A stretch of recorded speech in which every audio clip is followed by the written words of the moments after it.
swing out to the Prairie Stage with just 2 races left to go in the High Tide Racing League MF Racing Design Cup Series' regular series season. Today, we swing out to the home of the Hollywood Casino and to the Kansas Speedway for race number 14 of the High Tide Racing League MF Racing Designs Cup Series. Good afternoon, one and all, and welcome to the show. My name is Lola Rambo, bringing you all of racing action this afternoon, alongside Josh Baird on Green Flag TV. Josh, Kansas has long had a reputation for being one of the fastest and most dangerous mile-and-a-halves of the NASCAR calendar due to the unique profile of this track and the immense speeds that you can carry around the top side of turns 2 and 4. I think that means tonight we're in for a good show. Yeah, Nolan, Kansas is one of my favorite tracks. I just love how, it looks like your typical cookie-cutter mile-and-a-half, but it races so differently from the other tracks, and we'll have to see how these Gen 4 cars handle going around this track tonight. And I think we're going to be in for a treat because these guys have done so well this season to put on a great show and have nice, tight action, and we will be in for another one tonight. We're going to take a look at the point standings, entering race in action here this afternoon. Right now, at the head of the boards, Benjamin Lacey, continuing his strong drive on his title defense, currently sits a good 31 points clear of Ty Marasco. It's all eyes, though, on that 12th place spot, the final cutoff spot. Mike Massengel sits just 4 points clear of Steve Ulrich. It really is between the 3 and the 52 as they duke it out to see who's going to get that final playoff spot in just 1 week from now. I agree, and I think a couple of these guys here, I know for sure that Nick Mickerson hasn't been a factor in the past couple of races, which has dropped him down to 14th, but he's shown up tonight. So see him back out here. We may see him at the top of the podium and back right inside that playoff position. Steve Ulrich's had a pretty consistent season so far, which has allowed him to stay there as well. But I think if he really wants to make that playoff cutoff spot, he's got to take that next step in his driving to get himself up towards the top of the playoff cutoff. And Mike Massengel is keeping his mirror nice and up front in his eyesight in order to keep those guys behind him to make sure that he's the one that's sitting in there in the playoff cutoff spot. And of course, both drivers are present at the track this afternoon, so it is going to be an extremely intense drive for everybody here involved in this one.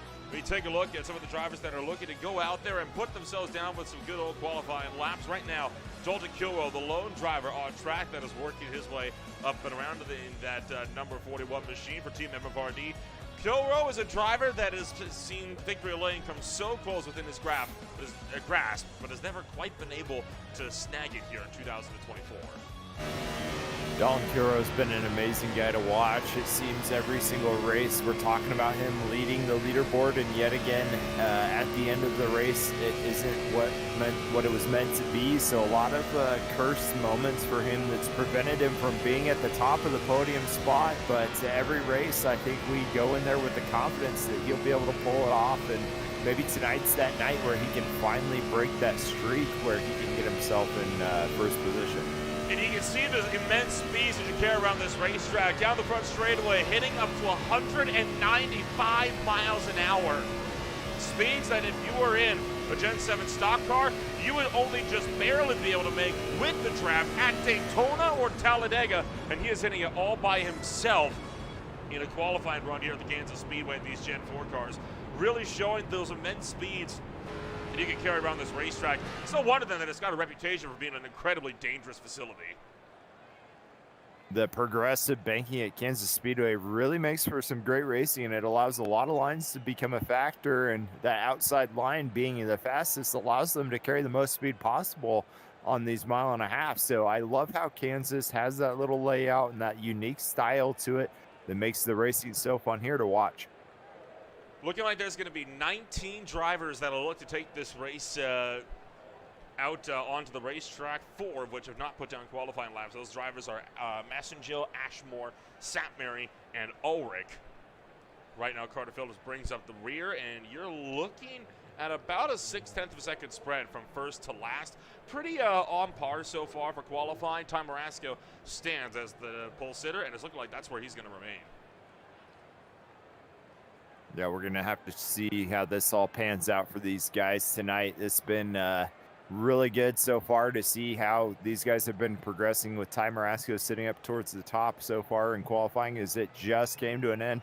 So Ty Marasco, Dustin Ping, two guys also this season that, you know, maybe we could say have had good luck being towards the front of the field, but terrible luck when it comes to actually getting to that top step of the podium at the end of the race. So two more guys that tonight have also been struggling to be able to find that ability to be there when it counts. With all that said and done, let's take a rundown of what your starting grid is going to look like here. 134 laps, well, 133 laps and 200 miles about to kick off from the from the Kansas Speedway. Coming at you live this afternoon, it is Ty Marasco starting from the pole with Dustin Ping down in that number 2 spot. Nick Nickerson starts third with Scott Shire down in 4th. Tony Hilbrands is in the 5th spot for Hilbrands Motorsports. Dalton Kilroe for MFRD Racing is down in 6th. Sam Baumgarten making his first ever start in the High Tide Racing League Emirates Designs Cup Series for TSP Motorsports is starting this race in 7th with Michael Thorpe Jr. in 8th. It's a familiar name for Sunday night fans. Matt Schlosser making the drive for Interstellar SRV over here from the ASRL Next Gen Cup Series. He starts 9th with Craig Martin also making his first ever start in HTRL for Piston Broke down in 10th. 11th is Kevin Foster with David Leakey in 12th. 13th is Eddie Haggy with Connor Gibson in 14th. 15th was Carter Phillips with the last guy putting on a time on the sheet here is 16th Steve Ulrich. 17th Michael Ashmore. 18th Paul Zathmary. 19th is Mike Massengill. So 19 cars, 15 of which putting down times. We're just waiting on Craig Martin to grid on up, and then we'll get this show on the road. But I am very, very excited to see how this race is going to pan out this afternoon. Kansas Speedway has long been a fan-favorite track, and it's easy to see why so many different groups can open up. Multi-group racing and how you can manage the inside versus the top side is going to be key this afternoon to taking that win. Yeah, two things for me. I don't think I've ever seen a Gen 4 Cup car race at Kansas and iRacing, so this will be a first for me tonight to see how these guys are able to navigate these corners. The second factor that I think is going to play big towards the end of the race is it's a night race, so here before too long the sun's going to set and allow the track to cool off a little bit, and that's really going to change the handling dynamics of these cars. So to have these guys fighting out here, I think it's going to be a unique challenge for them to have to adapt as the race continues to try and find that speed through the grooves as the track begins to cool off. 88 degrees Fahrenheit is currently the track temp entering racing action here this afternoon. We have got all 19 drivers gridded on up, and all of them will be looking to make a race start here this afternoon. This race is going to be wild. Real quick here, who are you pegging for a race win here this afternoon, Josh? Oh gosh, I hope it's one of these three guys that we talked about earlier on in the race. Ty Marasco, Dustin Ping, Dalton Kilroe, three guys that have really earned the opportunity to take home the trophy, but have not had the luck so far. So I'm hoping one of those three guys as we get ready to go green here at Kansas. Entering the Geico race start zone for the Kansas Speedway, it's time to go, go, go!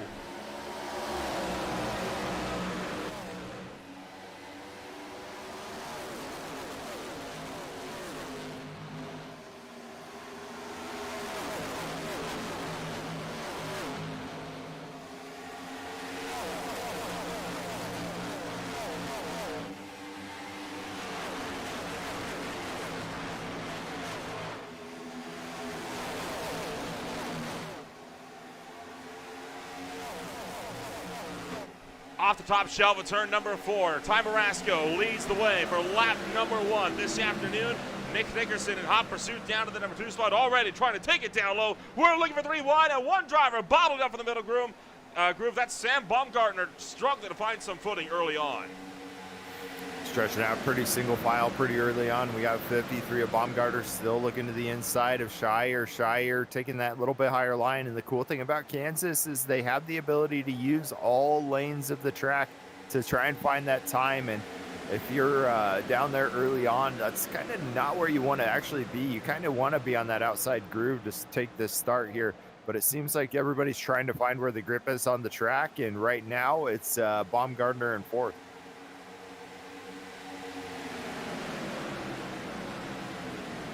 Right now, firing down to the turn numbers 3 and 4, Ty Marasco pulling clear for the top shelf of the racetrack. Nick Nickerson in a very close second place, right behind, side by side, all the way through this field. Tony Hilbrandt's changed up the color scheme, running a more of a white and blue Mopar scheme as opposed to the black and blue we usually see that car running in. So looking to change up the look, and boy, it does look stylish, doesn't it? Almost looks like a drag car for that Dodge Z hightails it off in turn numbers 3 and 4.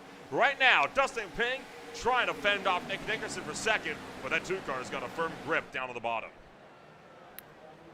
Oh, we got a caution out on the track here as we have a guy spinning out on the back of the track. The 3 car, it appears, has spun around. Mike Massengil is trying to recover. Looks like a little bit of nose damage there, so I'm curious to see what happened to him. I'm willing to bet probably got punted from behind or lost it off of turn number 2 and then slid down to the inside. But Ty Marasco, your race leader, as he works out of turn number 2 on lap number 5. First caution flag coming out early on of this 135 lap race. Let's take a look, see what happened.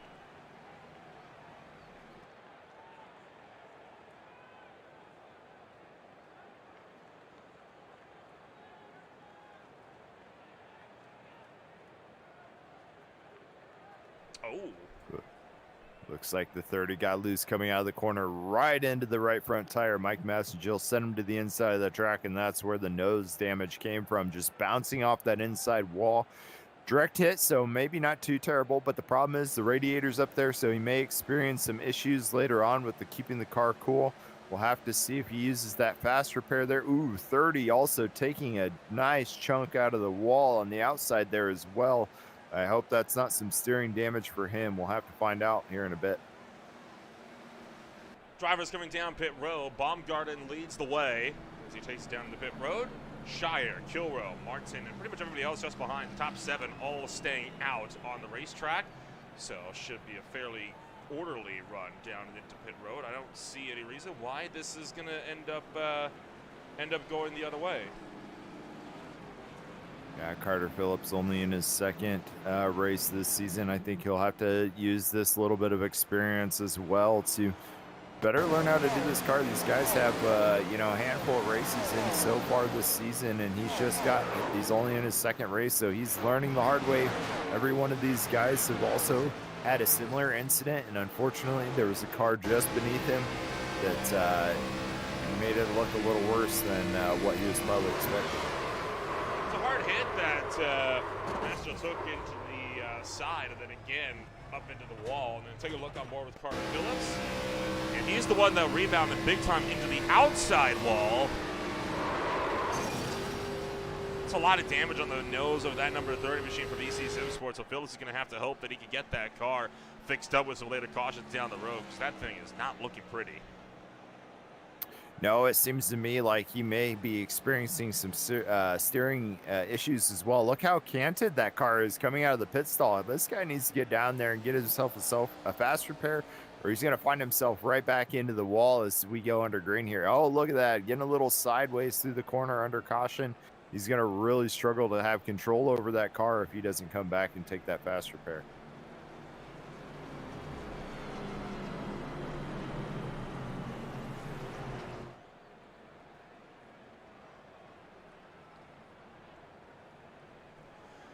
So lights out aboard the iRacing pace car. We'll go back to green flag racing this time by, and anticipating this to be a very good restart here for the field. This could prove to be an intense drive for all involved. Ty Marasco picking the inside lane for the restart. Interesting, considering he's shown so much favor to the top lane so far out on the racetrack. Yeah, Ty Marasco must have liked the lower groove there on the restarts, and Nick Nickerson, I've noticed, liked the lower groove as well, so maybe it's a defensive move to prevent Nickerson from getting down low early on here. As we get ready to go through the Geico restart zone, Ty Marasco leads the pack, and he takes off really early, getting a nice jump there, about a good car length ahead of Nick Nickerson, and Dustin Ping following up alongside Nick Nickerson going into one. Pulling up and alongside. Here comes Nick trying to find a way up the middle. Dustin Ping down low. Marasco clears to the top shelf, and he's going to hold on to that race lead as they work down to turn numbers 3 and 4. Here goes the 2 car, cutting across the nose of Ping. Nick Nickerson down to the inside. He's got the lead for now, trying to hang on out of 4. Nick Nickerson getting down to his favorite spot so far on this track, which is the inside line, and that gives him an advantage going through turns 3 and 4 to get alongside Ty Maraska. We'll have to see if the lower line works well for him here. He cuts up about a half a car length there. Maybe he thinks that he's got a little more grip just that little bit further up the track. But Ty Maraska getting great momentum coming down the backstretch. Got a full nose clear. But Nick Nickerson diving back in through 3 and 4 to try and get alongside him. We'll have to see coming out of this corner if that momentum will be enough for Nick Nickerson cutting it down to the apron to try and cut some of that time off the front stretch. Doesn't work, and Ty Maraska back out to the lead. Oh, and here goes Thor bobbling through. He's going to slide across the nose of the 2. Picks up third as they work their way through turn numbers 3 and 4. Tell you what, Thor tried to make a run for the lead there. 3 wide down the inside. It didn't work out. Nickerson takes it back down low. What an attempt, though, for the UNOH number 34 GGA Esports driver, as he almost took that lead at force coming down in the round into turn numbers 1 and 2.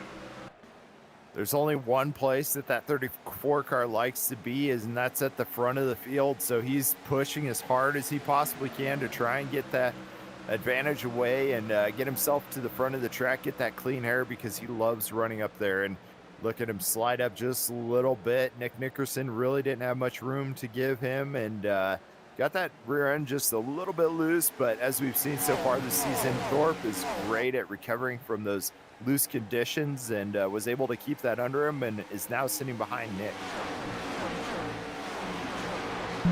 Yeah, that nearly went into complete disaster mode there for Nick Nickerson. Meanwhile, you've got Ty Maraska still trying to hang on up front for the lead. This battle for third going absolutely nowhere right now. Tony Hilbrands and Sam Baumgarten also looking around just behind, trying to see if they can't find their way to the front. Tony Hilbrands is another one like Michael Thorpe that just loves being in the front, try to be in the lead as much as possible, and he's really good about trying to make sure that his competition knows his presence when he's out on the track. So we'll see some more of Tony Hilbrands trying to make his way towards the front as well. But Ty Maraska doing a really good job at holding his competition behind him. Yeah, no kidding. He is doing a phenomenal job right now. Here comes Dustin Ping. He is trying to scramble down to the inside line. There's a lot of drivers right now scrapping out for spots in the midfield. On top of what you got up here for the race lead, you've also got this big side-by-side battle between Paul Satmary, Eddie Hankey, and Dalton Gilbert in the mix. Oh, Satmary under the wall. Big time entering turn number 1, and that's going to cost him. Yeah, Satmary's still trying to figure out how this car operates in these conditions. I think he's done a great job this year in improving, but still got some stuff that he's trying to learn, and it looks like the 04 of Slosher with his debut here tonight with the same paint scheme he runs in the ASRL series. Yeah, that 04 machine trying to see if he can put himself to the front. Interesting enough, the lone car trying to run a Nissan badge out there on the racetrack. That's a similar trend to what we see from him out in ASRL, although he did run a more Mustang-type car out on Sunday nights. See a little ways behind them, Craig Martin, trying to see if he can scramble through to the point as well, running an interesting paint scheme, I think, for that number 50 machine. Yeah, I was getting ready to say I love this paint scheme because it probably looks very intimidating from the rear view mirror. Yeah, it looks like you're getting chased down by a Tyrannosaurus Rex or something from the car in front of you. So probably intimidating. That's probably why he got out of the way there to let him by. He didn't want to get eaten. And out behind, Kevin Foster changed up the colors. He's running an old Kevin Harvick throwback, see what it looks like, back from the early 2000s era. So that good ranch services Monte Carlo taking it down low for the 8, trying to battle back against Craig Martin. Doesn't look like he'll be able to get in there, though. And that leaves Schlosser still battling it out with Paul Satmary just in front. Paul Satmary battling it out once again after his slight mistake earlier on. It gave his opponent room of Slosher to get in front of him, and now he is overtaking him for that position. As it looks like we got Haggy and Gibson getting ready to duel it out, and then we got Tony Hilbrands looking to the inside here to try and take over that position as well to get himself into a top 5 spot. Sam Baumgarten's still working his way around the top shelf of the racetrack, and nearly into the door goes Tony Hilbrands as Baumgarten for TSP Motorsports working his way up and around the top strip of the racetrack in an old Ford Taurus. Oh, trouble! Thorpe around on the back straightaway, hard into the wall. He's going to spin in the round, and the yellow flag is out. Thorpe looking like he has an issue there. I see some front right fender damage, and I hope that's not some steering damage as well that comes with that. We'll have to see what the issue was that allowed him to be in this predicament. Looking like Tony Hilbrands may have, or somebody that was on the outside, caught the outside wall, and well, it was just on from there. There was nowhere for Thorpe to go. He was down low on the racetrack. Let's take a look back, and we'll find out what happened.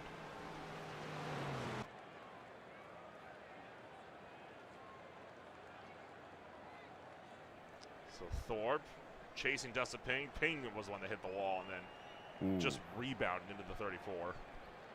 Yeah, that was a nasty wall check by Ping to catch that wall coming out of the corner. Must have got really tight and wasn't able to recover from that bounce hard off the wall and right into Thorpe. Unfortunately that he was there in that situation, because that's just a natural racing incident that you just really can't avoid.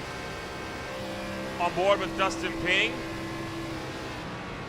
He was lifting, checked into the wall, and then Thorpe just got spun around to the tail end. This is going to be at speed.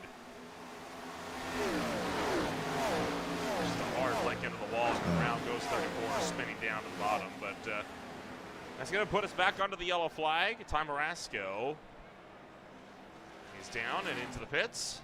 He's going to take the field with him. Mike Massagill, the only one staying out.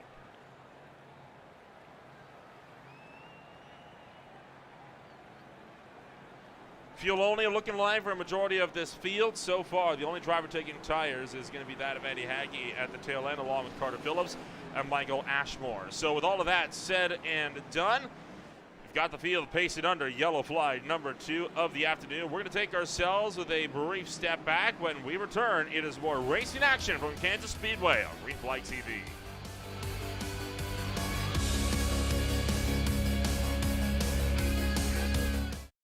Racing isn't easy, but experiencing it is. iRacing puts you in the driver's seat with the industry's leading sim racing game. Drive on laser scan replicas of the greatest racing circuits from around the world. Go head to head against other drivers chosen by skill-based matchmaking to ensure competitive racing at every level. Compete across all your favorite series in officially licensed cars engineered to deliver the most accurate driving experience possible.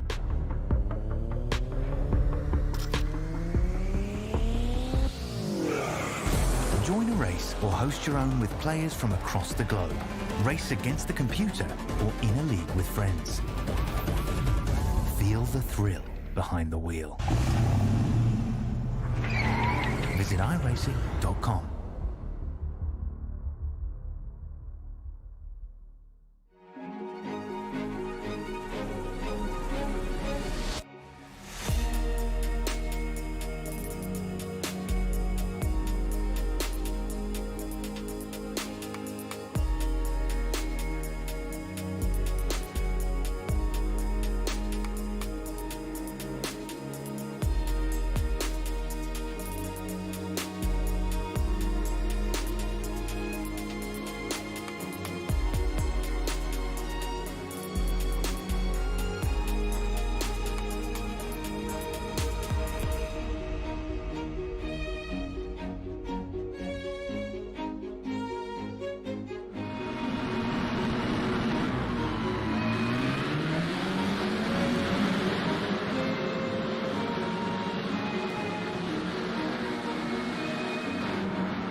Pace cars down and into pit road. Ty Marasco going to lead us to the green flag as we get right back to it.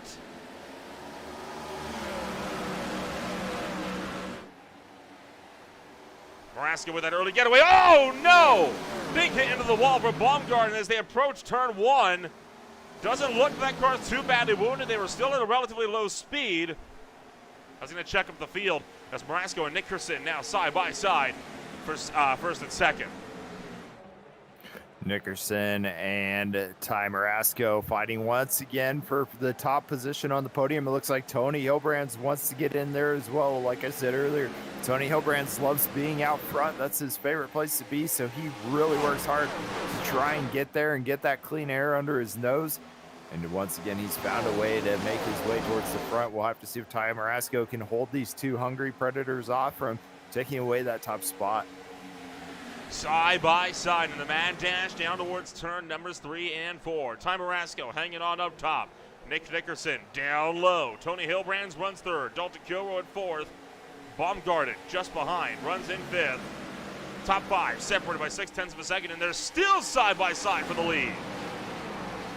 Still side by side for the lead. These guys are doing such a great job at being able to hold each other off from being able to execute that pass, and I feel like this is something we see pretty common with from the High Side Racing League this season, as Ty Marasco finally gets enough going on there down the backstretch, which he usually does on the high side. But coming out at turn number 4, I think we'll see these guys side by side once again. Marasco, Nickerson still run first and second as now the field trying to get themselves sorted. Look at Baumgarten way up at the top just behind, trying to make a move on Dalton Kilroy. Well, Nickerson again trying to attack for the race lead. Can't quite get there in the mad dash through turn numbers 1 and 2. But that 2 car holding strong as he battles it down to the inside of the racetrack. Could he take the lead here off of 4? Ty Marasco coming out off of turn number 4 on the high side once again. Nick Nickerson didn't have what he needed to be able to get that pass executed and take that lead there. But Dalton Kilroy once again looking towards the front of the field. Another guy we've been talking about tonight that we expect to get a win so far this season, but has been running into a lot of luck issues. Maybe tonight is that night where his luck will finally pay off.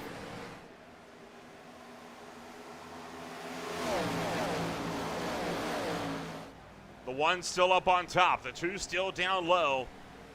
Bit fitting that they're running 1-2 on the racetrack with 1 and 2 on the race cars, but right now that 2 just is not able to get an edge in down on that inside line no matter how hard he tries. Ty Marasco is just able to rip that top lane a little bit better, and that's been a skill that Marasco has been showing all year long. Marasco knows how to hold on to a race lead once he gets there, so Nickerson's got his work cut out for him. Yeah, there's a reason that he has been at the top of the, leaderboards, or he's at the top of the season standings right now, and that's because he's been consistently fast. Hasn't really ran into a ton of issues. He has 0 wins, but is sitting second, just only to Benjamin Lacey, who has 4 wins on the season. So for the fact that he's been so consistent throughout the season is just showing, championship quality material that allows you to be able to overcome adversity even when you aren't getting that top step of the podium. So great job by Ty to be able to hold himself and hold his own and be able to pull that off as we go 3 wide down the front stretch. Ty Marasco losing a little bit of time, so Nick Nickerson taking a solid lead. And Ty Marasco forced out of the race lead here this time by, as he's going to drop all the way back to 4th and 5th. Scott Shire now trying to see if he can pick him off in 5th. Meanwhile, Dalton Kilroy, Tony Hilbrands still duking it out side by side for the number 2 spot. Team MFRD up on top of that Mopar Challenger down low. But right now, Nickerson is starting to run away with it, and could we see that 2 car go back to victory lane? It's a bit early to say, but right now he's making a good case for himself. Whoa, boy! Shire into the side of Marasco, and Haggy just tries to blitz through. Shire with a close call there, and I think these guys need to straighten it out because Nick Nickerson's giving himself a nice gap when these guys are bumping elbows here back a little further back. So Shire looking once again to the inside of Haggy. It looks like he's got quite a bit of momentum coming in through this corner. We may even go 3 wide through 3 and 4 here as Ty Marasco's trapped on the top side here.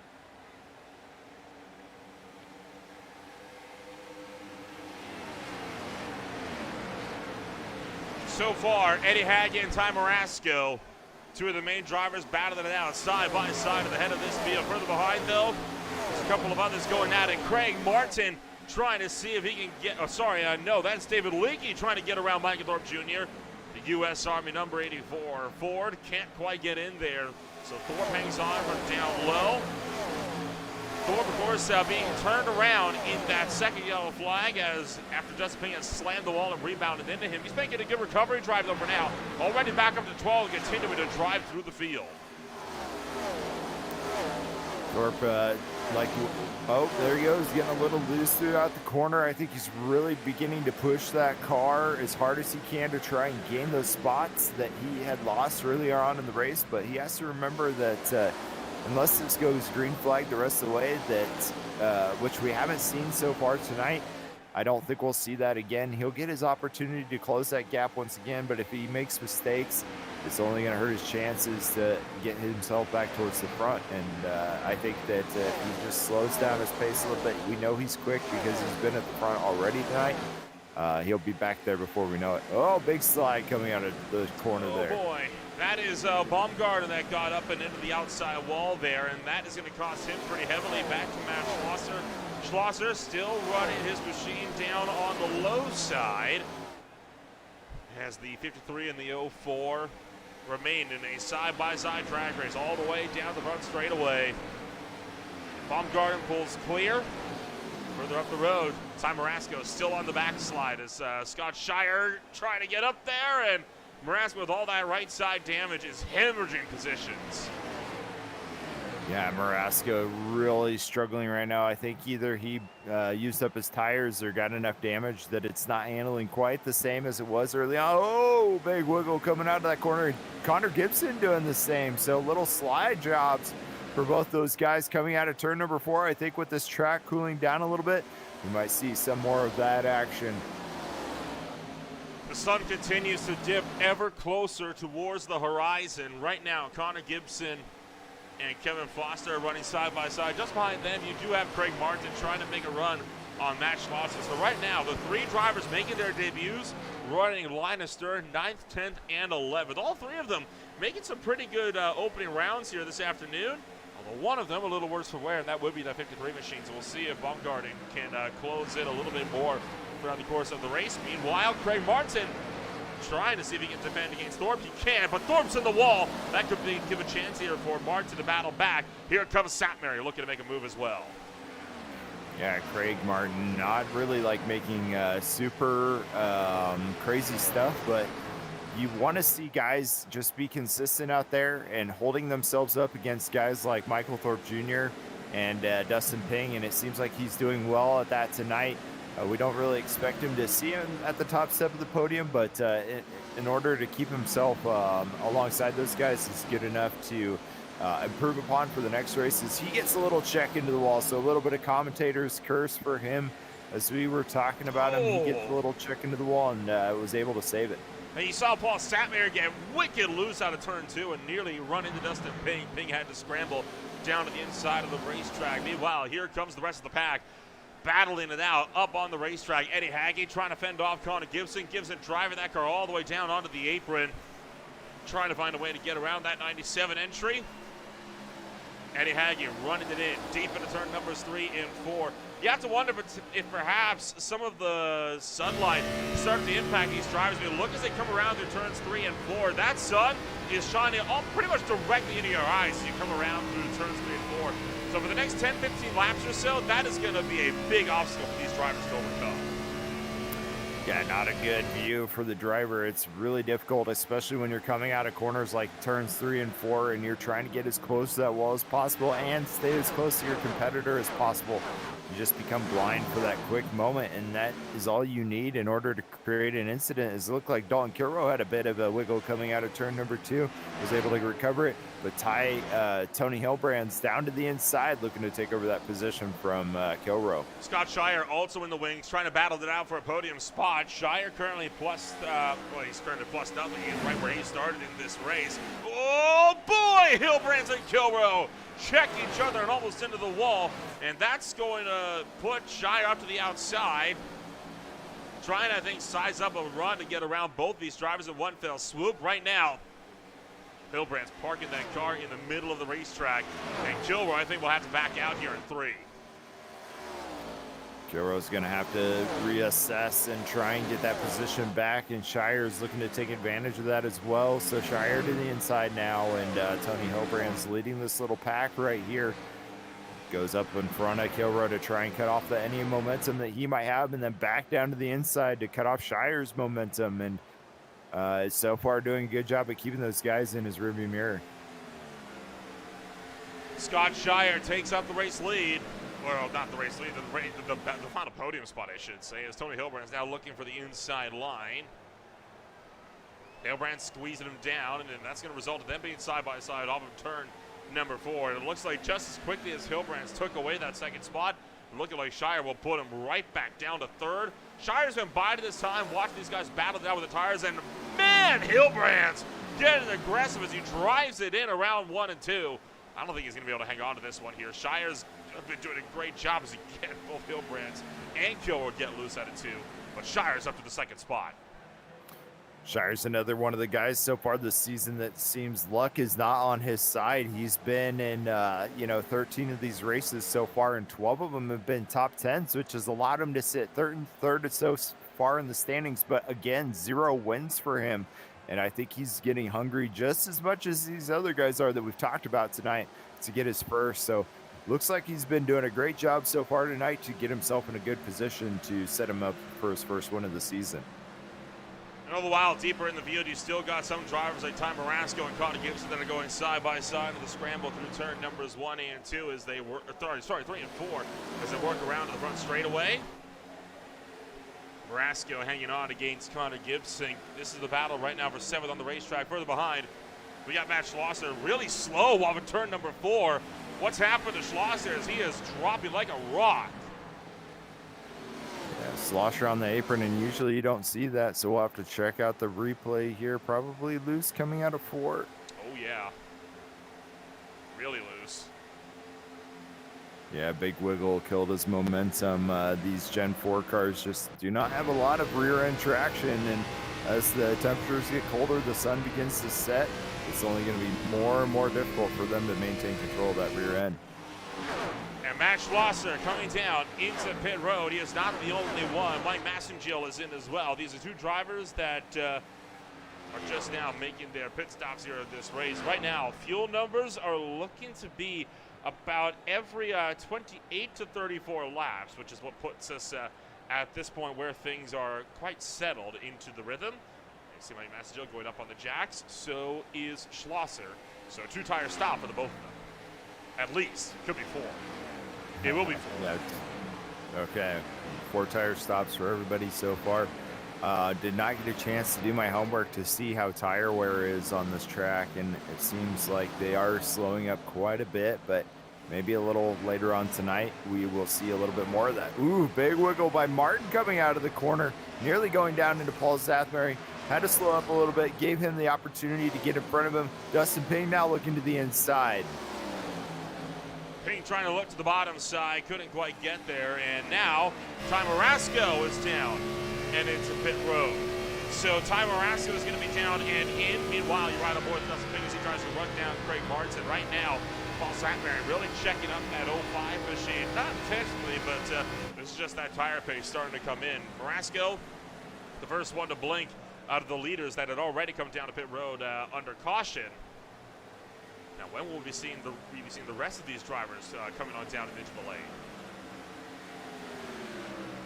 We should be seeing them soon, I believe, but trying to stay out there longer on this, well, I guess we can't really say it's the first stint, but maybe we'll call it the first green flag stint so far this evening is going to really be beneficial at them towards the end, as it gives them more room to be able to adjust their pit windows getting closer towards the end of the race. So I imagine we'll see these guys staying out as long as possible. Maybe Hickey, as he dove down into the corner there. Nope, he was just getting a good apex low into that corner. Thought maybe he was going to go for some fuel and tires there, but he definitely did not end up doing that. Slosher looking to the inside, though, going through turns number 1 and 2. Hickey taking the high line here.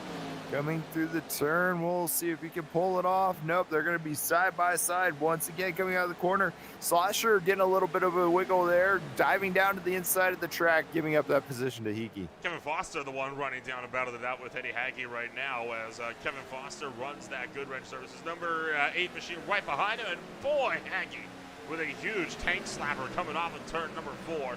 Nearly kicked that tail end out, and now Paul Sapmary will be the next driver to come on down and into the lane. Yeah, I apologize for Kevin Foster there. His car looks so much like Slosher's. My brain just automatically triggered that because Slosher's been running a similar paint most of the season in ASRL, and so my brain's just tuned to that right now. I'm going to have to refocus on that as it's the red, black, and dark gray car. So, and Kevin Foster, obviously his first time running this new paint scheme, so it's definitely something I'll have to get used to. Carter Phillips also down and into pit road. Kevin Foster and Dalton Kilroy looking to go nose and tail as they work it down to the turn numbers 1 and 2. One by one, drivers continuing to come on down to pit road with their second stops of the evening. Foster running in that 5th place just up the road, see what he's going to be able to make out of his race. Kilroy, meanwhile, running that very solid 6th place, and it's nothing to shrug off, but you know for a fact that Kilroy is looking for more. Meanwhile, Eddie Hagge slips up out of 4. Kevin Foster's through to the 4th spot. And Foster making his way up the field. It's good to see him sitting up towards the top, up 7 positions from where he started. Doing a great job so far this race. I think he's another guy that, is looking to chase his first win of the season, and he's on good pace to try and get that made up tonight. Craig Martin is in. Sam Baumgarten is in. Here comes your race leader, Nick Nickerson, down and into the pit road. Shire, Thorpe, Foster, a whole bunch of cars down and into the pit road. It is a busy place right now on pit road. This is the time I think we're going to see the majority of the field come down, as it looks like we got another guy diving into the pits with, I believe, Ulrich, and this is a good time to come. The only thing that's scary about coming down in a large group like this is green flag pit stop is really testy to find out if you can get down to speed. It's good to have your opponent there to help you keep you in check on your speed, but at the same time, it can also lead to an incident if one of you guys don't nail it perfectly. As these drivers work their way out of pit road, here comes Tony Hilbrand, Stolten, Kilroy, and more making their way into pit road. Michael Ashmore now the last driver out on the racetrack, and after this we will have our pit cycle complete. First cycle of green flag pit stops will be complete at that. So, the 84 having to back up into his box. Not an ideal run there for David Leakey. He's going to be hoping for a little bit better on the second run. Good time to figure it out and learn that now, though, as opposed to that happening later in the race. Yeah, it's very costly to have those kind of mistakes on a green flag pit stop, but with these cars, the braking isn't quite there. Oh my goodness, it looks like, as we were just talking, it looks like he had that same issue where he was having trouble getting onto those brakes, locked up those tires a little bit, and hopefully we won't be seeing a speeding penalty from the 98. Much like how we were hoping that Steve Ulrich would have been caught for one, but Steve Ulrich making a disastrous mistake. He was caught for a speeding penalty. He is now down and into pit road and is 2 laps down. That is devastating considering how critical of a position he is in right now in terms of the championship. Remember, he enters this race with only a 4-point gap between himself and the next car into that playoff bubble. He could not afford a mistake like that with only this and then next week before the playoffs start. I think Steve Ulrich praying for a caution right at this moment. If he can pull it off, he could be the lucky dog to get his position back. But that is not a mistake you want to make if you're trying to fight for your position into a playoff spot. Unfortunately, with these cars, it's a really easy mistake to do, so you can't really blame him for that. It's just going to have to be something he's going to have to try and overcome here, and it's down but not out right now. But having Michael Ashmore just becoming a lap down is going to be a problem for him if he's going to try and recover from that. Here goes the number 8 machine, taking it down low. Kevin Foster will hang it out on that outside line. Foster is through and into the 6th spot, so a good run for him. Meanwhile, Matt Schlosser a little ways behind. has now got Ty Marasco breathing down his neck. Matt Slosher, Ty Marasco battling it out. Looks like Ty Marasco using his high line that he's been so famous for using it tonight. Got a lot of momentum coming over that corner. I think Slosher even just gave up that position for him, letting off the gas a little bit to allow him around so that way he could make that apex and come out of that corner without shoving him into the wall. Ty Marasco, of course, also on 2 live pressure tires, which made that even easier to facilitate. Take a ride on board. I mean, that is an outside pass at the Kansas Speedway. Talk about a drive around the top shelf. You have to wonder, maybe Crash also got a little bit loose coming to 3 and 4 as well. Scott Shire is also through. Sam Baumgarten trying to recover. He is up to 8th now. That's still down to 9, and here comes Thorpe trying to work his way back up into that 9th place spot. Thorpe is very hungry to get back towards the front of the field. Makes quick work of Massengill through that front tri-oval there. We'll have to see if he's going to push himself a little bit harder, if he's just riding, coasting throughout this race so far. I think it feels to me like he's toned it down just a little bit, gave himself some of that focus, and is now able to really tackle that lead that's dropped him back quite a bit. And looking good and trying to make his way up the track as Shire looks down to the inside of Ty Marasco here, getting a nice momentum boost going through that turn. Nice big lead coming out of the corner. Yeah, pretty good pass there for Scott Shire. Puts him into the runner-up spot, but critically, almost 6 seconds behind Nick Dickerson, who currently runs in the race lead. So that number 2 car has been taking off with it. Here is Eddie Hagge and Craig Martin, looking to go side by side as they run through turn numbers 3 and 4. Paul Satmary runs just behind at 14th. So a 3-way fight now for 12th, 13th, and 14th. Hagge, Martin, and Zadberry all battling it out right now. Craig Martin doing a great job for his debut race to be able to hang in there, turn over some clean laps, and Paul Zathmary doing a good job recovering from his earlier incident and now fighting for a couple positions out here on the track. I think he feels a little bit more comfortable since that last pit stop and is able to turn down some good times. And there is Tony Hilbrands getting around Matt Schlosser. That was for 4th. Further behind, Sam Baumgarten now battling out with Michael Thorpe Jr. Thorpe continuing his strong drive. He's back up to 8th. Tell you what, this recovery drive really going in the way of that 34 machine, but Baumgarten not willing to let him go as Thorpe hangs that one down the low side. Baumgarten pitches him in from the top shelf. And the 34 hanging on down low, but only just.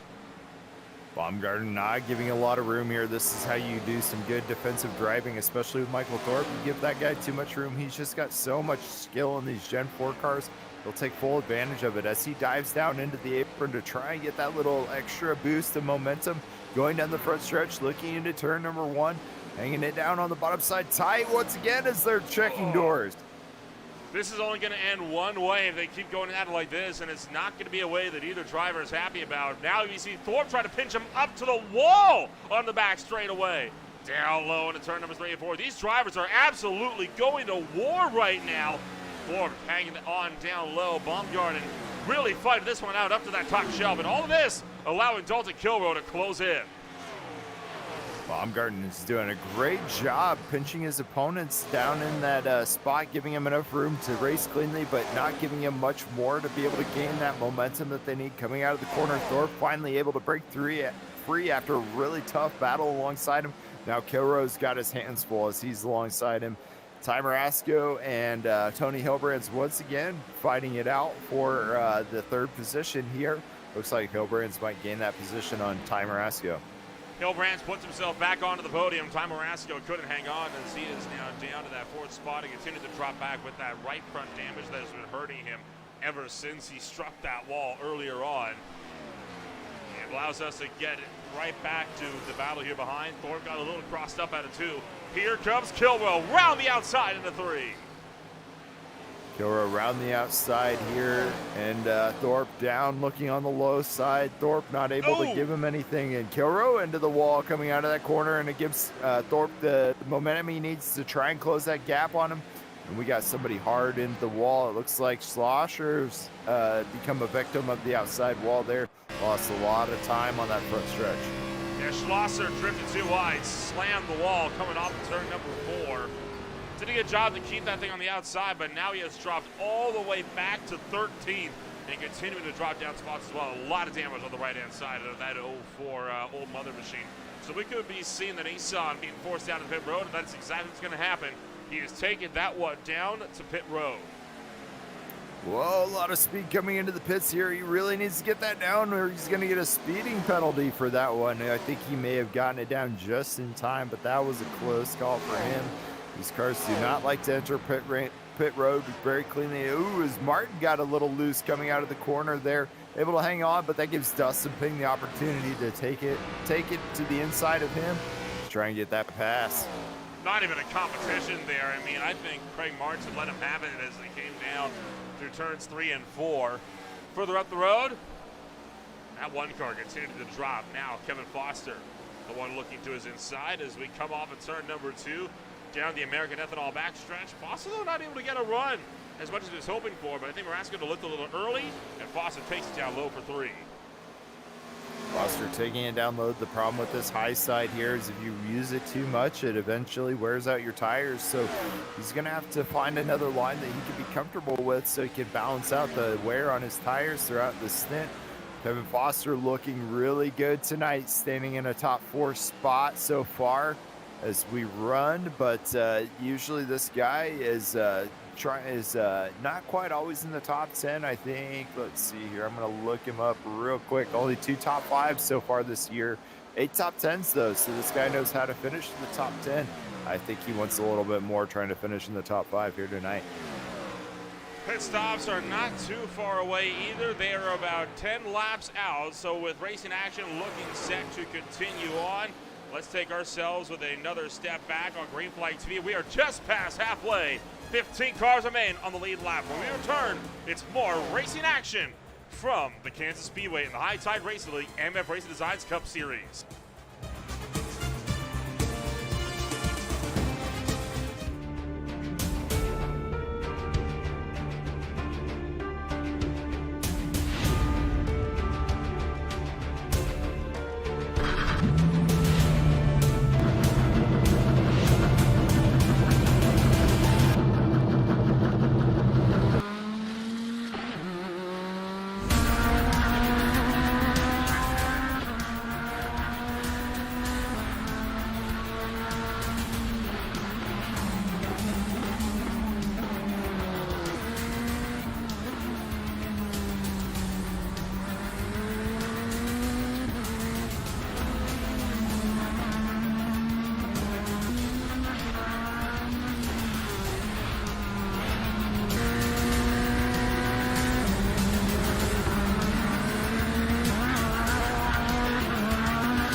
We are still under green flag racing.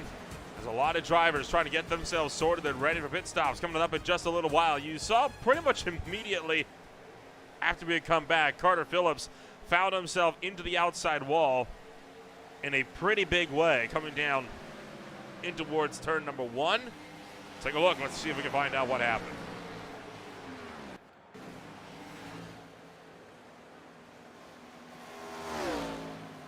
The car's still wounded earlier and, got into the outside wall in 4. That was the lead up. And coming back around for turn 1, Scott Shire behind. Well, I didn't see anything go to a ride there, but that's an interesting one to see him go that far down on the racetrack. This is then what happened just a few moments later. Well, he's already off the pace there, so we'll back this one up and see if we can't find out what happened to that number 30 machine as he came all the way around through turn numbers 1 and 2. This nearly brought out a yellow flag because of how far down the racetrack it was, and boy, that was a weird one coming around through turn numbers 4. Just lost it, hit the wall, and then rode it all the way around towards the start-finish line. Yeah, the interesting thing about NASCAR sometimes in iRacing especially is once you get sucked into that wall, it's really hard to come off. You can really crank that wheel to the left, and it just does not want to come off the wall. And I think he was a victim of that scenario right there. Just could not get himself good separation to continue down the track, and eventually got himself onto the apron so he wasn't a hazard. Well, you saw as well in there the fact that he did manage to get off the wall, but then he immediately, that car immediately shot back into the wall. So it leads me to believe that maybe the right front was broken from that initial hit, because he struck that wall right where the safer barrier starts to jut out to begin its run down the tri-oval. That would not surprise me if that ripped that right front out of alignment. I would not be surprised either. This is probably a good time to go ahead and take advantage of that fast repair if you haven't already, and see if you can't try and recover this drive. Whoa, Connor Gibson, and is that Kevin Foster? We're side by side coming out of the corner. Kevin Foster came down a little bit on Connor Gibson. He had to shoot down to the inside of the track to avoid a collision. Connor Gibson looking back into the inside of Kevin Foster coming through 3 and 4. Tony Hillbrands is down into the pits. Kevin Foster gets the run out. Sam Baumgarten is down into pit road, as is Dustin Ping. So quite a few drivers are starting to make their runs. Second run of green flag pit stops kicking off in earnest from the Kansas Speedway. While further behind, Nick Dickerson continues to lead. He stays out for one more. The race engineers are beginning to count backwards at this point as we're over halfway through this race. So they're trying to figure out how much fuel do I have to get through this last part of the race, while consistently keeping my pace as the tire wear begins to wear on these guys. And, you know, some of these guys took early on in the other pit windows, and it's kind of forced them to get down here a little bit earlier.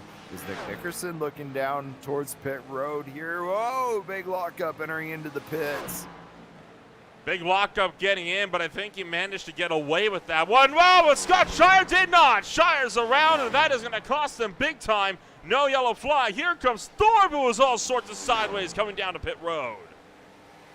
A lot of guys struggling on this colder track temperature and worn out tires coming down pit road, beginning to lock up as they come in there. Shire did not want this issue so late in the race to be able to help his chances tonight to get his first victory. So unfortunate event for Shire. Is going to cost him a lot of time out on that track. Michael Thorpe just barely skating by Shire there as he's trying to correct his incident. On board with Thorpe here, take a ride. This was a wild pit entry here for that 34 machine. Entering pit road really late off of turn 4, sideways, cranking that wheel with some wheel work, and he gets that thing slowed down. That is what we call attacking the pit line. Yeah, great job by him. He's done had a few other incidents so far this season, I'd like to say, that did not go that way, and he did a great job at being able to correct that tonight. And that's really going to help his chances as he fights his way back up towards the top of the podium. Dalton Kilrow, the next driver in for Team MFRD. The number 41 machine will be down and into pit road. David Leakey looking to pit in just behind for Zero Foxtrot Motorsports. And there behind is going to be, well, just in front of him is going to be Steve Ulrich, who, of course, had that speeding penalty the last time out. Dustin Ping, last time by, already out of pit road, put down his fastest lap of anybody so far this afternoon with a 30.75. So Ping right now, one of the fastest cars on the racetrack. Dustin Ping doing a really good job to put himself in a position to be there when it counts, and one of the first guys to pit, so he's going to be struggling with tires later on, but right now he's able to knock that out. He's down actually 10 positions from the start of the race, so he's got a lot of time to make up to get himself back where he started. Doing a decent job at that after coming out of the pits as we get the 84 leaving pit road.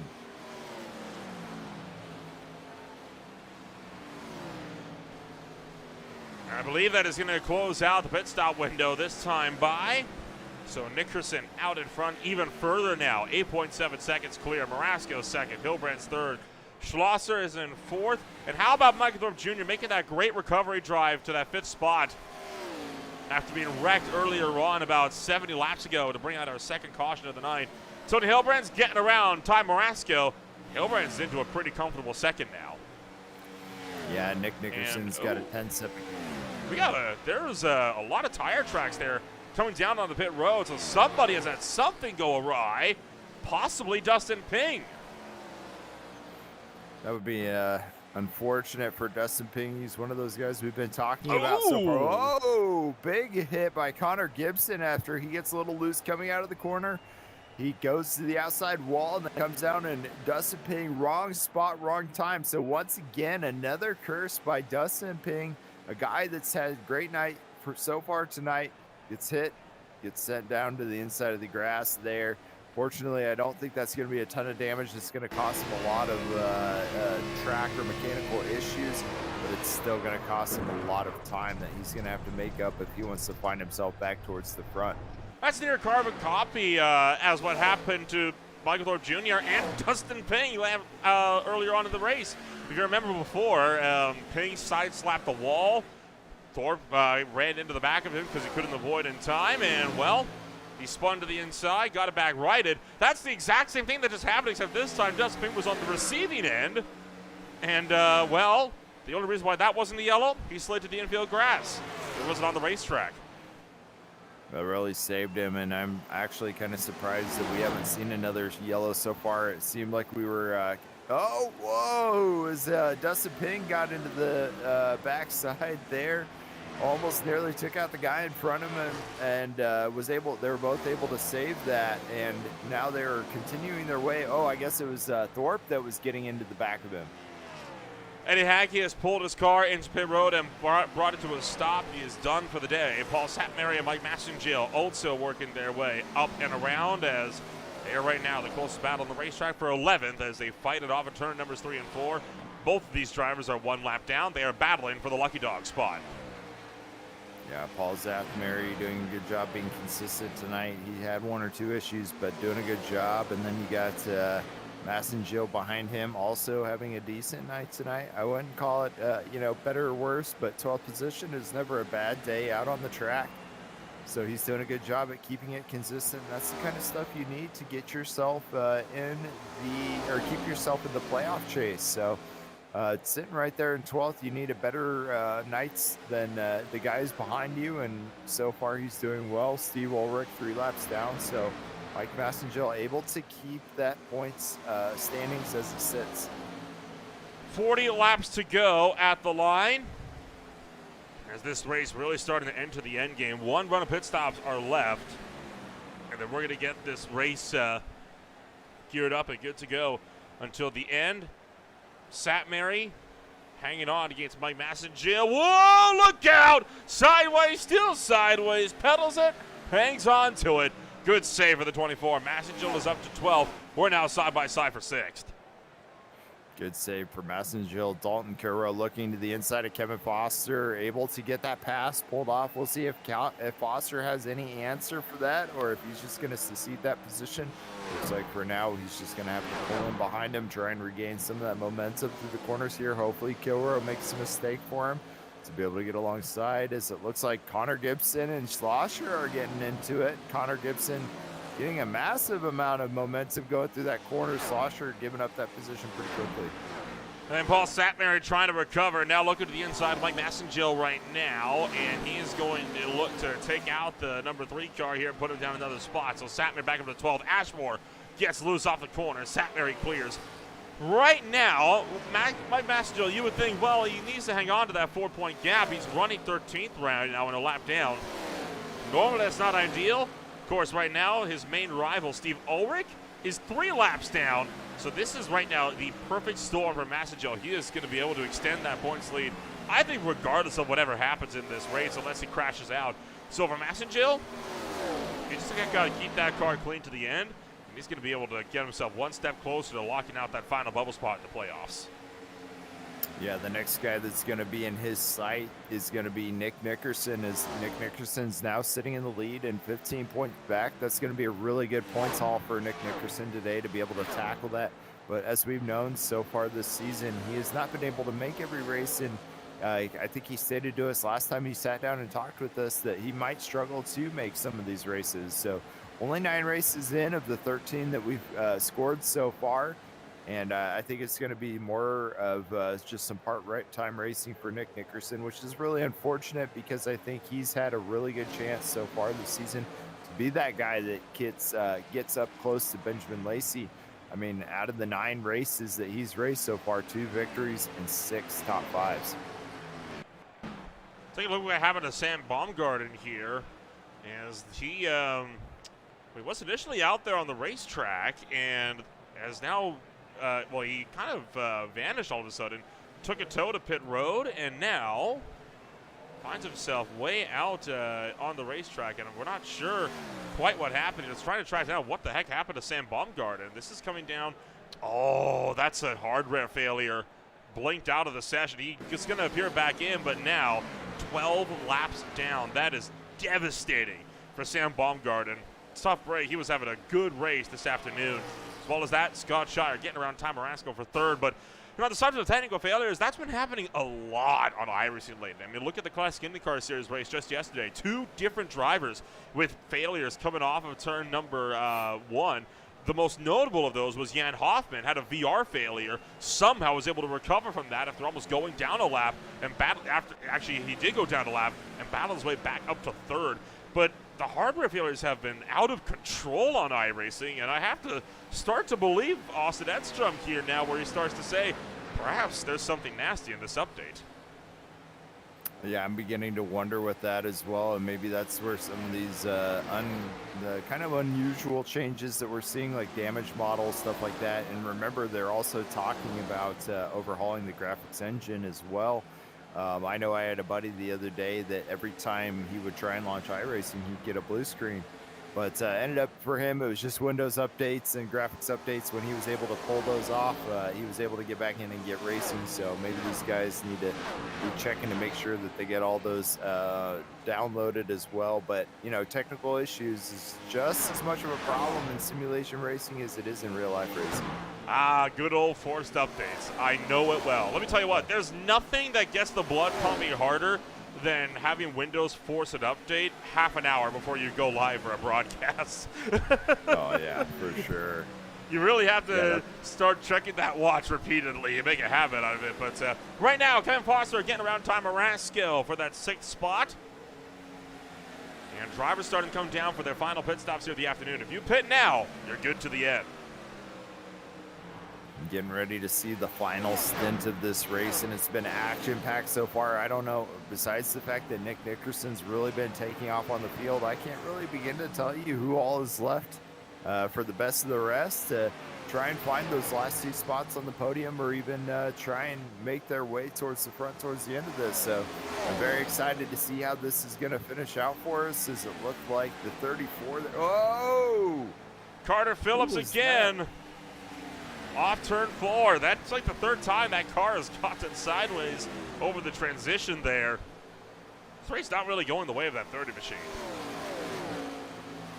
No, and, you know, I honestly think that that's kind of one of those things that, you know, newer guy to the series, this car is really, really tough to handle. And then when you stack on top of that a long race, you begin to get that mental fatigue. You're also talking the track temperatures drop probably significantly at this point to give this car extra loose conditions. So just you factor all that in with being new, and you're just going to have a little bit of problems your first couple races. And once you get that figured out, though, you'll start being towards the front of the pack because these cars are really fun to drive once you get the hang of them. Ty Marasco takes his #1 Ford Mustang down into the pits for his final stop with 29 laps to go. And this is going to be headed up the grid. Whoa, boy, Massengill sideways behind, entering pit road. And the &3 nearly going around and bringing out another yellow flag. Massengill, great save there to be able to prevent the yellow flag from coming out and really having a devastating, wow, that was a Tokyo Drift style entrance into the pits, and that it really gave him the ability to save himself from having having a ton of time loss there out on the track with these green flag stops. And Dalton Kilroe drives around the outside of Scott Shire. So Kilroe picks up 3rd. Well, Shire's down to 4th. Thorpe is into 5th. 3rd through 5th, now all under a blanket. And Michael Thorpe Jr. trying to get his way back up to that 4th spot. Here's Sam Baumgarten and Carter Phillips, both drivers on fresher tires of the two in front, but in particular, Baumgarten trying to find a way through. The 53 car takes it down low. And Thorpe, can he hang on? Gets around Shire, and he clears. Yeah, Baumgarten and Phillips both having fresher tires. This will give them the advantage getting through here, but they're also going to be in the way for these guys that are trying to battle for these positions here and creating a little bit of problems for these guys. So that'll give Shire the opportunity to catch back up to Thorpe as he gets through right there. So good job by the 30 to keep it nice and clean for him and allow Shire and Thorpe to get back to racing.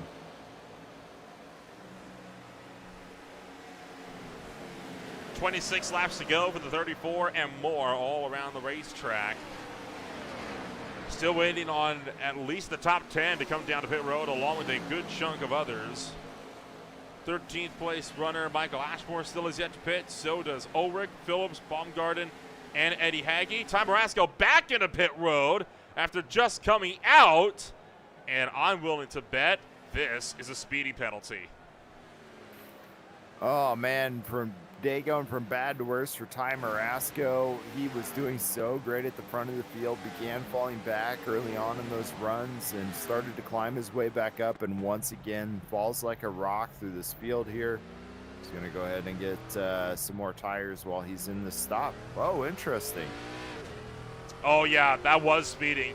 So the way that, well, was it speeding? Let's take a look all the way around to the pit exit just to make sure it wasn't an unspit release. But I'm willing to bet that's speeding penalty. Consider right now he is in his pit box and sitting there for over a lap. Because he's at the end of the last pit stall, it's really tempting, right, to try to go out there and just gas it out of pit road. Unfortunately, the pit line for this one is a significant distance out in front of where you would normally see a pit exit cone. And that is why he finds himself coming down for that speeding penalty, which it was confirmed. That is exactly what it is. Usually the green line, it's right around where the pace car sits, not way out there.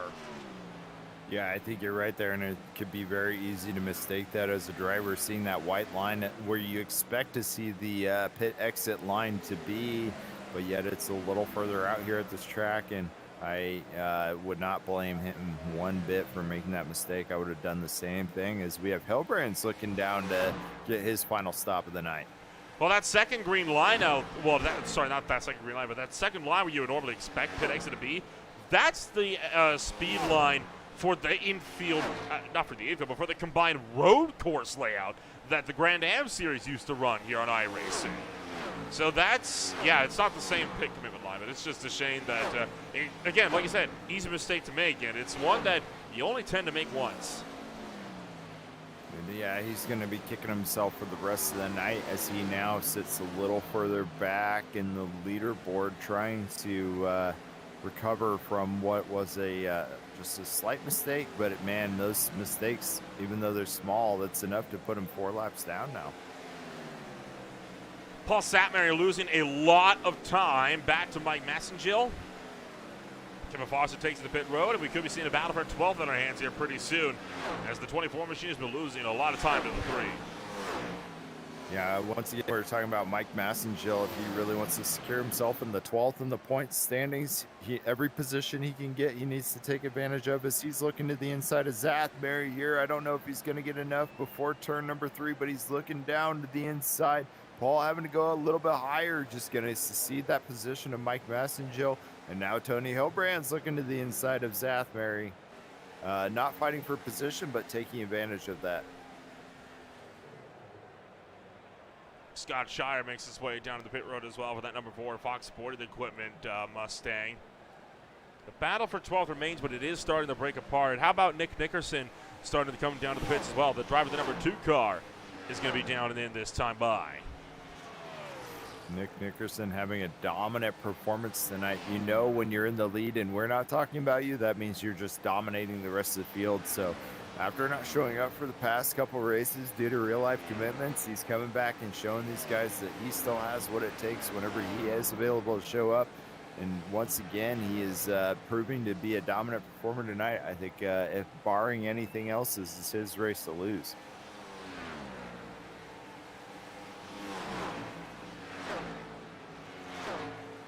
Working his way back out onto the racetrack as your former race leader and what will still be the net race leader by some margin is going to work his way back out onto the racetrack. It'll be 17 laps to go over him, 18 laps to go over him this next time by. Dalton Kilrow still has yet to pit along with the top 3. I think they might be hoping for a caution coming out here, so they're not going to be at risk of going down a lap. So they're trying to stretch this out as long as they can go. Tony Hilbrand is going to unlap himself. So I'll take that one down low. David Leakey is into the pits for the final time. Leakey into the pits. That's just going to leave Gibson and Kilrow for the final 2 pit people for tonight as we got 17 to go. This is the time they need to get down there if they want to try and make that recovery drive post haste. You know, you get out there, you get those fresh tires, you can make up a lot of time. So timing that final pit stop, especially towards the end with about 17 to go, is a really good time to get down there, get back out and start cranking out some fast laps with those fresh tires. Still waiting to see when your race leader is going to be down into the pit road, and it'll be this time by. Connie Gibbs was into the pits. Kilrow will take it down, and that will put Nick Nickerson up into the race lead and quite possibly even put Kilrow a lap down. We'll have to see. 16 to go this time by for your race leader. And he is out there by an absolutely huge margin. Lap times here are about 30 seconds apiece. Nickerson is out in front by 11 seconds. So he's got a third of a lap right now on Tony Hilbrand. I mean, as he's entering turn 1, Hilbrand's just out of 4. Yeah, Nick Nickerson just having a very dominant performance so far today. Once he got out in that clean air, nobody could even begin to light a candle and touch him tonight, and he's just been coasting, putting on a masterclass on how to drive Kansas. I think we're just going to have to see what Thorpe and Hilbrands have towards the end of this to try and fight for that second spot on the podium.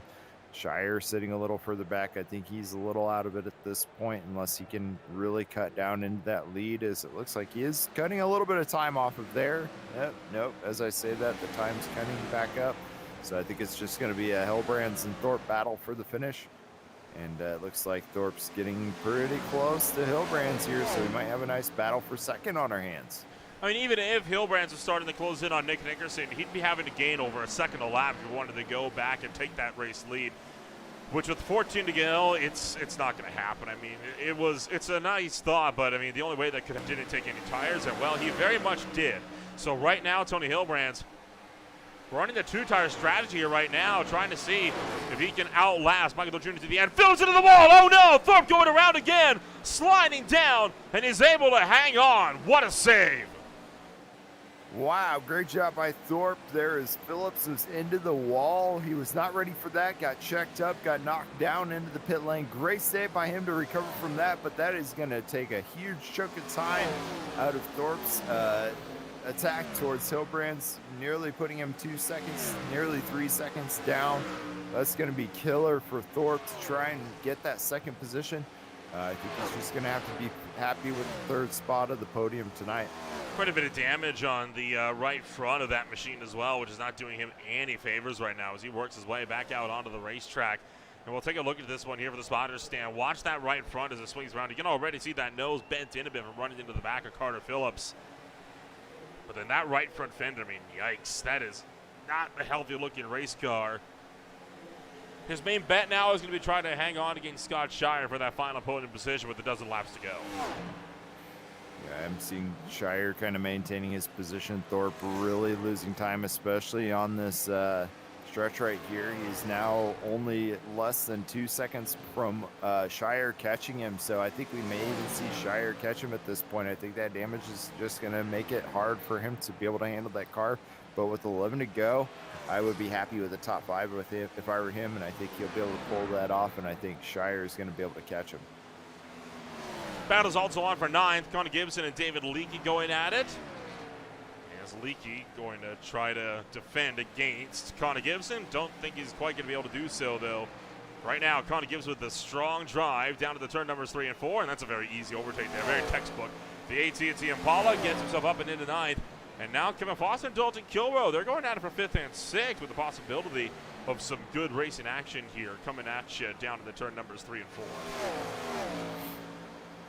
Yeah, Dalton Kilroe, Kevin Foster. Kevin Foster having a great night tonight. You know, top 5, top 10 is, or top 5 is what he's going to go ahead and shoot for. Kilroe just passing him there. Kilroe with those probably the freshest tires out on the track right now. I don't think Kevin Foster's really got an answer for that. But hey, Kevin Foster with the 6th place finish has been a great job for him tonight. I think if we can keep up that momentum, that'll help secure his position in the top 12 for the playoff position. AC Matt Schlosser dropping down several positions as well as he is struggling to hang on. And then that battle for 3rd is on. You mentioned Scott Shire being able to catch up to Thorwald. He caught him quick. And that all clean number 4 going to look to the inside of a battle-scarred 34 machine. Shire takes it low, easy pass down out of turn number 2 and down the back straightaway. That looked like it's going to pretty much settle out all of the battles in this one. It's been a good race, though. A couple of cautions early on. But other than that, it's been a very clean race, all things considered. If you want to find out more about what's coming up on Green Flag TV, well, we got you covered. The Beer League is going to be back out on Wednesday night. They're racing at the Nürburgring for their 7th race at 9:20 p.m. Eastern Time. Only the Grand Prix circuit. We're not going to that ever-famous Nordschleife. The TGG Truck Series has their final race of the season at the Worldwide Technology Raceway on Saturday night. That is, of course, after Aaron Raymond has already locked out the championship at the North Wilkesboro Speedway. So it is going to be all for last-minute glory at Gateway in Madison, Illinois. And that'll take us back around to the High Tide Race League MF Racing Designs Cup Series to the Charlotte Motor Speedway at 9 o'clock p.m. Eastern Time, the final race of the regular series season. This is a very quiet week for racing on the channel. I think this is one of the quietest weeks we've had in over a year and a half. So a lot of leagues, of course, like OMSRL, Speed are going to be off on vacation right now until about July or August. TNGG, we're not going to be seeing that crew back out until October. ASRL is not going to be back until August. So there's quite a bit of gap periods now in the week. I'm going to appreciate the days off personally, but I know a lot of folks cannot wait for these series to kick back up again in less than a month. Yeah, a lot of real-life racing, a lot of real-life obligations when summer rolls around, so I think those breaks just come naturally. I know when I was racing in the Classic IndyCar Series, that was summer break was something that we actually worked our schedule around because it was just really hard to attend the racing when the weather's nice and you can go to a real-life racetrack and watch those guys. So it'll be a nice break for everybody, and then when we kick back up in the fall, it'll be a great race to the finish. Nick Nickerson only with 4 laps left to go. The gap is up to 20 seconds over Tony Hilbrand's. An absolutely monstrous drive. Right now, Kevin Foster, the next driver up that Nickerson is going to be trying to lap. And Foster only 3 cars up the road. He can see that your race leader in his mirrors. Yeah, Kevin Foster also trying to track down Thorpe for that top 5 position as well. I don't know if he'll be able to pull it off with 4 to go, but Thorpe has been really losing a lot of time since he's lost positions to Shire and Kilrow. So Shire up to the 3rd place spot on the podium. Also, David Leakey and Connor Gibson battling for 8th place now. Connor Gibson way up to the top shelf. David Leakey down low. Gibson hangs on for now, but that U.S. Army Mustang on a tear, trying to get around the Impala. Looking down low as they come around through turn numbers 1 and 2. Justin Ping on fresh tires is trying to blitz through on the bottom as well. Ping, of course, down in 14th. Carter Phillips just came down to pit road for his final stop of the day. Nickerson coming around to take 2 to go. Yeah, Leakey only the 3rd race so far this season, I believe, and so he's doing a great job out here to be able to secure himself into a top 10 position. We're not getting a ton of practice time or not a ton of laps turned in this car. Able to keep up with Connor Gibson. Connor Gibson also having a great night tonight as well. I think Connor Gibson is going to be happy with this finish considering he's sitting points 10th in the point standings. Got a nice little cushion from the bubble for the playoff position. So as long as he keeps turning out races like this, he'll be fine going into it as we are coming into the final lap here at Kansas. 1 lap left to go for Nick Nickerson as he is driving it in around turn numbers 1 and 2. 21 seconds is the gap. Talk about a commanding drive. This has been absolutely fantastic from this number 2 car. He has got no competition even in the same zip code as him. He's going to come around out of turn numbers 3 and 4. Nick Nickerson comes through and wins race number 14 at Kansas. Great job by Nick Nickerson, but it looked like 2nd place in the podium. Look at this battle for the 2nd spot. Shire looking to the inside of Tony Hillbrands. Can Tony Hillbrands hold him off on the outside line here? It doesn't look like he might have enough to get around to the 2nd position. Might have to settle for 3rd here. Shire down to the apron. Kilrow looking to the inside of Hillbrands to try and take away that 3rd spot. I think Hillbrands was able to finally hold it off, keeping Dalton Kilrow in 4th place. But what a wild finish for that final 2 spots on the podium. Talk about a wild ride there for Tony Hillbrands. He almost lost the podium. Dalton Kilmer was right up the deck with it as well, and that scores because Hillbrands took just a 2-tire strategy. It looked like something may have gone awry here for Carter Phillips here. He's coming out of pit road. This is on the checkered flag lap, and well, he took it into pit road, and I think realized he was going to be down and out, so he put it off and brought that thing to a stop. But right now, Nick Nickerson will get to come around, and he is going to burn it down early coming off of the turn 4 and into the infield. Having a lot of fun for him. Another top spot on the podium, another race win for him. Like I said, unfortunately for him, he's only been able to do part-time this season because he's the only one that can really have an answer for Benjamin Lacey's tear with his now 3rd win of the season. And everybody else has really only got 1 win so far this season besides Nick. So, you know, that would have been the guy that was able to chase. Well, I guess Aaron Smith also had 2, but Nick Nickerson is the only guy that's really had any answers as far as wins against Benjamin Lacey. But for tonight, we'll just celebrate the fact that he's got another victory on his belt and another shot to get himself into the playoff position if he can make a good playoff run later on in the season. Hey, he was only 19 points out of that of that playoff spot entering today, and with Mike Massengill finishing all the way down to 12th and Nickerson picking up a win and a whole heap of bonus points, he is right back in the fight. It is not over. Nickerson can still go at it and make himself a playoff driver here in the 2024 campaign. Let's take a rundown of your official post-race results here this afternoon and show you how everything finished on out after a wild one out at the Kansas Speedway. Nick Nickerson takes the win by 21.5 seconds. It was a drag race between Shire and Hillbrands for the 2nd and 3rd place spots. Dalton Kilrow tried to score a podium, but just came up short. Michael Thorpe Jr. was in 5th. Kevin Foster, the last car on the lead lap, in 6th. With Craig Martin making his rookie debut, he finishes this race in 7th, +3 on the day. Connor Gibson in 8th, David Leakey in 9th. Matt Schlosser, also making his rookie debut, still walks away with the top 10.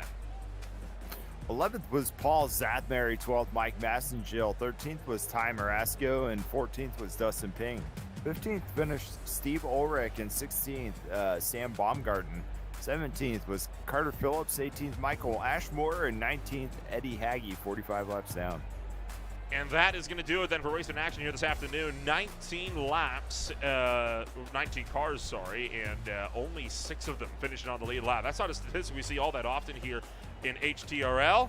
Let's take a chance. We'll jump down and give a chit-chat here to Nick Dickerson, or at least that is the intention. There he is. We found him. We're going to bring that number 2 car down in here, and we'll give a chat with the driver that finishes this race up in that number 3 position. Sorry, the number 1 position. But Nick, it is your 3rd race win of the season, and this one puts you right back into the fight to get into the playoffs. How's the car looking there after that one? Yeah, man, that was a good run. I was surprised on how well I could save the tires. Usually I'm not too good at mile-and-a-halfers and saving tires and keeping speed up, but I was able to make it work this time around, and a lot of fun. Wasn't quite as action-packed as you probably hoped, being a broadcaster and all, but all in all, it was a good run for the 2 car. Overall, you were able to come home with that 3rd race win of the season, and it was in commanding fashion as well. 21 seconds up on 2nd place alone, and only 6 cars on the lead lap. A stat we don't see all that often over here in HTRL. Was the secret all in saving tires, or was there something else that helped you keep that speed up tonight? Yeah, like just running the bottom line, trying to save tires. Like, I wasn't running like as hard as I possibly could. Obviously Kansas is a track where most cars with a lot of downforce, we'd be ripping around the top side of the wall, and I knew right from the get-go that's not what I didn't want to. I didn't want to do that.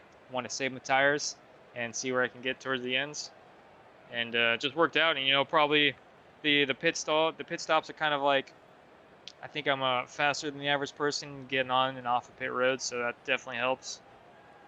And all in all, yeah, good race, man. Of course, you had to miss quite a few races, and that put you all the way down to 14th of the points. You entered this race only 19 points behind Mike Massenjo, who is currently in the bubble spot. With Massenjo finishing way down at 12th, you walk away with a 3rd win. Is the plan to see if you can go at it at Charlotte next week and put yourself into the playoffs? Yeah, I mean, if the opportunity arises, I'll definitely just go out and try to win that race as well. And if I have enough points to make it in, awesome. If not, no hard feelings. I don't want to take away a position from somebody that, made it to every race and deserves it more. It's just work schedule and whatnot. And I don't even know if I can finish out the season. I can't guarantee I'll be at every race. So, championship's not really on top of my mind right now. I just want to go out there and win a couple races. We'll see if you can win next week's race and match up Benjamin Lacey's win streak this season of 4, and we'll get set to see you then when we go racing once again in North Carolina. Cool, man. That's a goal. Work on that.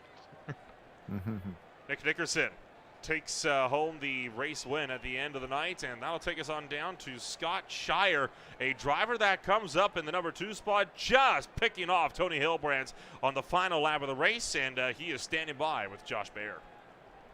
Standing by with Scott, and it was an epic night, I think, for you. Nobody really had an answer for Nick Dickerson, as he had a very dominant performance, but coming up in 2nd place, I think, was the best that the rest could have had.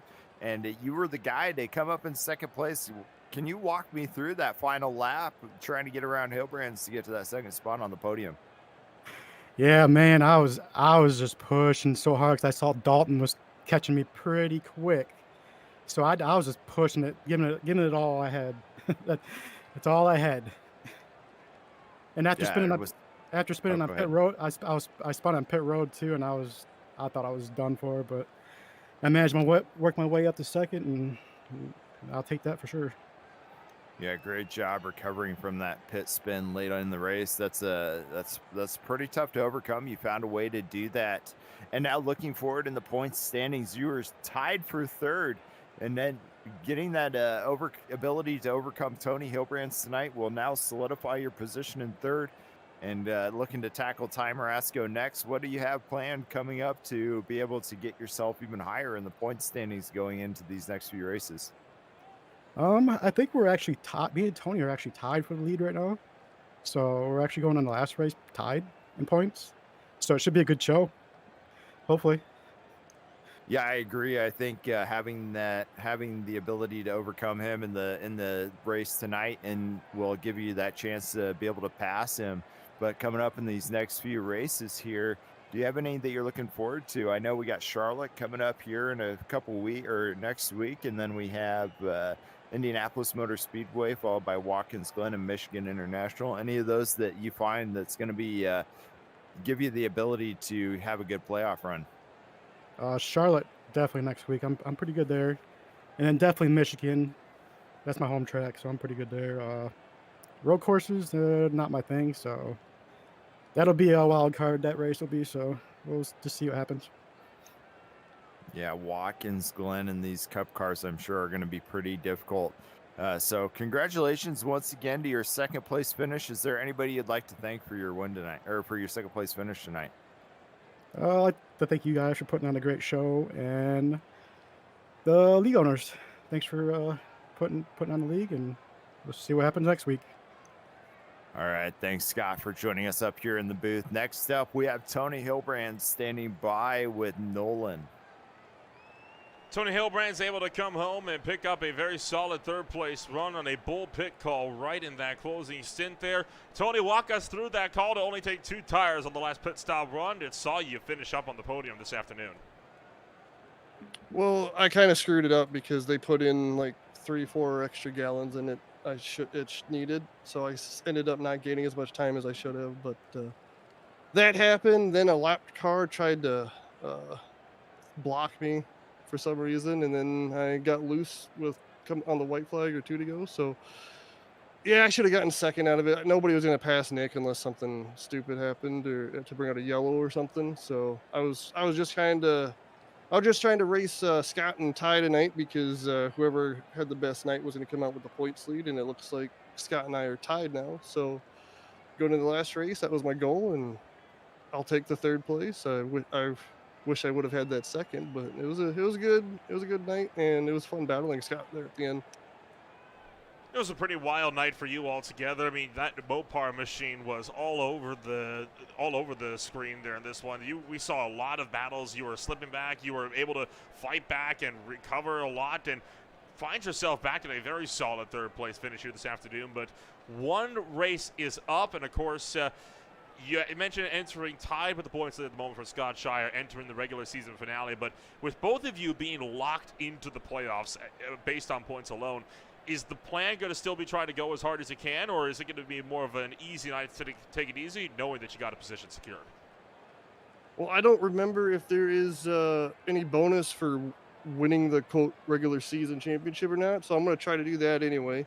And I'm always out there to try to win, so I'm going to go for the win, unless something like tonight happens where it's obvious Nick's kind of got or anybody has the fastest car like that, then I'll just try to settle for second and come out with the points lead. Otherwise, yeah, just gonna keep it clean and keep doing what I've been doing all season, because that's why I'm up here.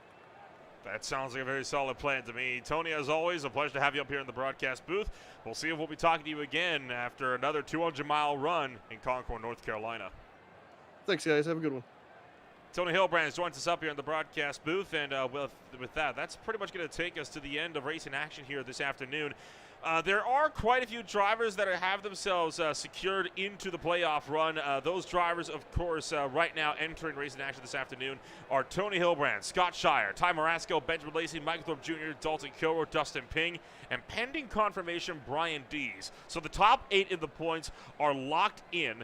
It is really Kevin Foster, Connor Gibson, Jason Greenwell, and Mike Massengill that have got the possibility of slipping back. For Nick Nickerson, he's only 6 points out of the playoff spots. That is a very easy gap to overcome if he can put on the performance like he did this afternoon.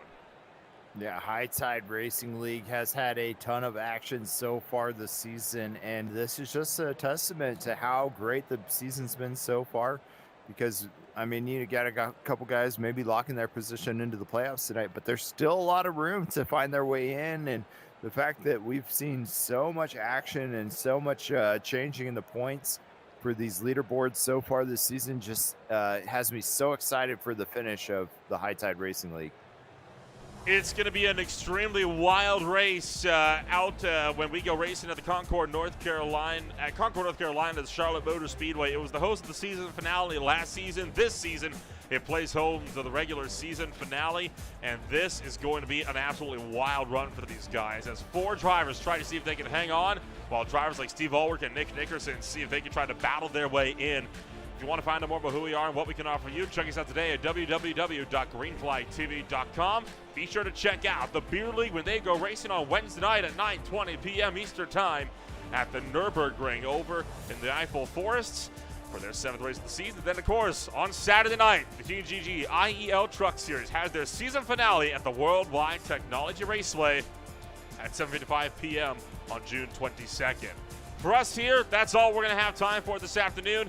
Thank you so much once again for joining us. My name is Manola Rempel, alongside Josh Barrett, bringing you all the action for the High Tide Racing League's MF Racing Designs Cup Series. We'll see you in a week when we close out the regular season and see who will fight it out for a championship in the playoffs in North Carolina.